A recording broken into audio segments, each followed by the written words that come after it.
esengumholi athi ababheka kuye abazange bajabiswa athi yena ungumqalisi nomfezekisi wokholo lwethu nasebusuku egameni likaJesu ngicela labo bantu sithandaze nabo abathi impostoli ukhuluma nami ngathi yasazi sime ngibhekene naso omunye uthi banginayo ekhaya kodwa iphi emsebenzini athi omunye ayikho emsebenzini kodwa usebantwaneni athi omunye abantwaneni kodwa usemshadweni athi omunye ayikho emshadweni kodwa kulabo engisalwa nabo athi omunye ayikho kulengisala nabo kodwa ikomakhelwane senkhathele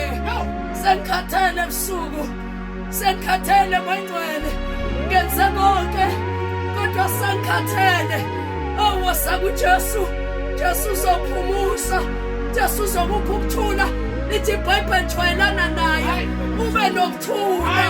nokuthula inkosi asikuthengi kodwa uyasipha khona athi nefa lethu ligcinwe ayikho into usathana angayifuni njengomntwana kaNkulunkulu onokuthula ayikho into ezondwa isitha njengokuthi usehlupheweni kodwa ube nokuthula uthi ngizukuthula nokwenama elizweni yami ukuthathephi ngathola indoda ephumuzanayo ukuthola kanjani ngeza kuye mando yapa zulipha kadala masaya siyabonga baba siyabonga uNkulunkulu wethu nasebusuku baba sesikhona ebukhoneni bakho wathi ziningi inhlupheko zolungileyo wathi kodwa uJehova unamandla akumkhulula kuzona zonke wena baba uyaqhashula amaketa ngesitha baba wehlele esihlahleni esivuthayo eHoreb wathi Moses ikuzwile ukhala kwabo wathi ngehlile ukubakhulula ngizomamezela ebusuku ukuthi amandla kaJesu ayakhulula ngizomamezela ebusuku